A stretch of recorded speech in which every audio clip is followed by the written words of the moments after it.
Bonjour et bienvenue dans cette vidéo de test en stand de la Marlin XT22, carabine que je vous ai présentée précédemment dans une vidéo de présentation globale. Donc test à 50 mètres avec d'abord la bague du filetage, ensuite le cache-flamme et finalement avec le silencieux style que j'ai. Donc pour ce test, j'ai utilisé de la CCI standard. Là je les ai mises dans des boîtes de 200, mais c'est vendu par 50. C'est une munition qui est bien parce que elle peut être utilisée aussi avec silencieux, qui est pas très cher, assez abordable. Les cibles que j'ai utilisées sont des Birchwood Casey, shoot and see. Donc ça permet de voir les impacts assez facilement avec la lunette à 50 mètres. Donc je les ai collés sur des cartons comme ça de cibles pour le 10 mètres carabine. Donc on va voir et puis je vais commenter la vidéo en même temps qu'elle passera.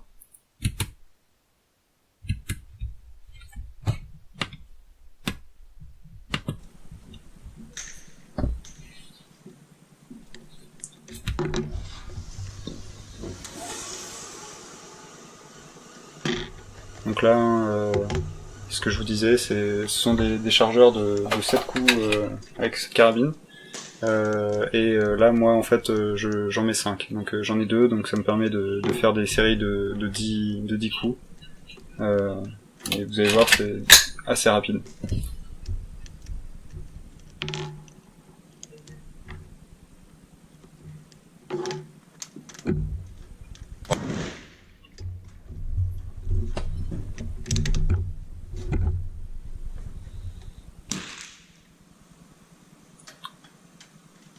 Donc là, moi, j'ai eu de la chance sur ma carabine.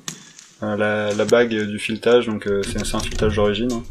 Et le filetage est très bien fait, il est centré. La bague s'ajuste parfaitement. Parce que c'est vrai que j'en ai vu une autre au stand et où le filetage était un tout petit peu décalé. Donc ce qui n'enlève rien après à l'efficacité, mais c'est vrai que esthétiquement on sent que c'est pas forcément net. Donc là, ce que je vous disais dans la précédente vidéo, c'est que j'utilisais le cache-flamme pour justement que les impacts soient au même niveau avec cache-flamme ou avec silencieux. Donc là, avec la bague de filetage, ce que j'ai fait, étant donné que cette lunette est une lunette 1000 dots, j'ai utilisé le dot supérieur de la lunette pour que les impacts soient calés dans la cible. Sinon, je me retrouvais un tout petit peu au-dessus.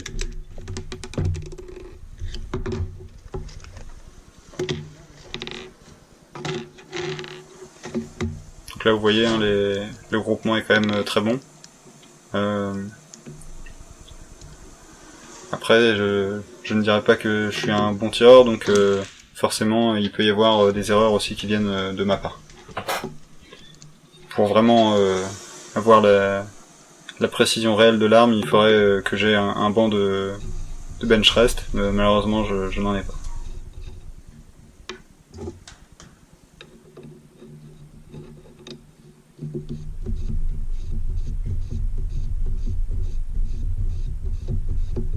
Donc là, vous voyez avec le cache-flamme, le diamètre du cache-flamme au niveau du filetage ainsi que le diamètre du canon sont à peu près les mêmes. Ça peut arriver avec d'autres carabines avec ce type de cache-flamme que le cache-flamme ait un diamètre beaucoup plus gros ou beaucoup plus petit que le diamètre du canon. Ça peut arriver par exemple sur les Norinco, j'ai vu que ça faisait ça. Et après avec vraiment des canons lourds, je pense que le cache-flamme ça fera pas quelque chose de régulier.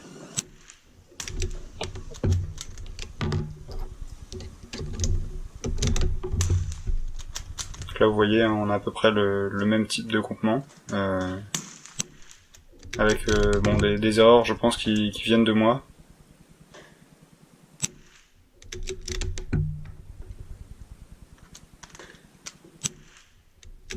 Et vous pouvez voir par contre qu'au niveau de l'éjection, il n'y a aucun souci.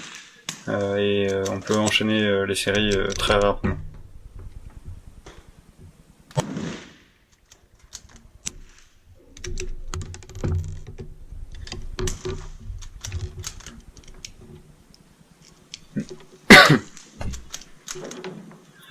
Donc là, vous allez voir ce que je vous expliquais, étant donné que la caméra s'était arrêtée. J'ai fait une boucle avec la fin de la vidéo où il y avait déjà les impacts des 2 précédentes cibles, et j'ai rajouté les impacts en essayant d'être le plus fidèle à ce qu'il y a eu vraiment comme résultat.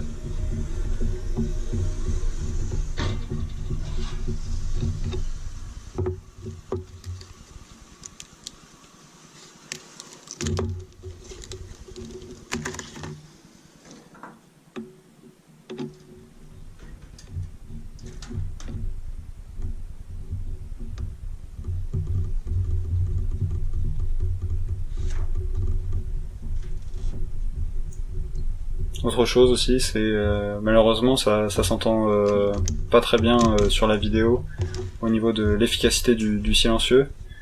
C'est à cause du gain automatique de mes caméras qui fait que avec silencieux ou sans silencieux, on a l'impression que le bruit est le même, voire même supérieur avec le silencieux que sans silencieux. C'est pas du tout le cas, hein. Là où je tire, il y a 50 pas de tir à peu près. Si on est à un bout du stand avec le silencieux, quand on est à 50 mètres en face, enfin à côté, on n'entend pas, on n'entend que très peu le tir. Donc ouais, il est très efficace aussi.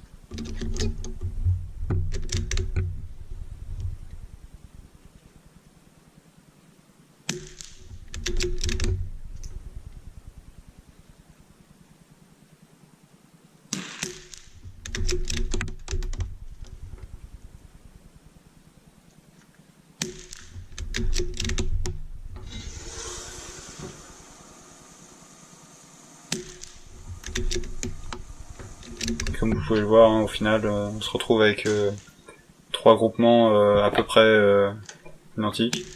Bon, avec, là je vous dis, beaucoup d'erreurs de ma part sur les tirs avec le cache-flamme et quelques erreurs avec le silencieux. Et je voulais faire des séries en tir rapide pour que ça soit quand même plus représentatif, et essayer de faire le même rythme avec les trois accessoires.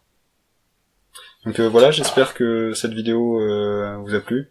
N'hésitez pas à vous abonner à ma chaîne, et de toute façon je reviendrai rapidement avec la vidéo du test en stand de la Marlin XL7 ainsi que les vidéos de présentation de mes autres armes.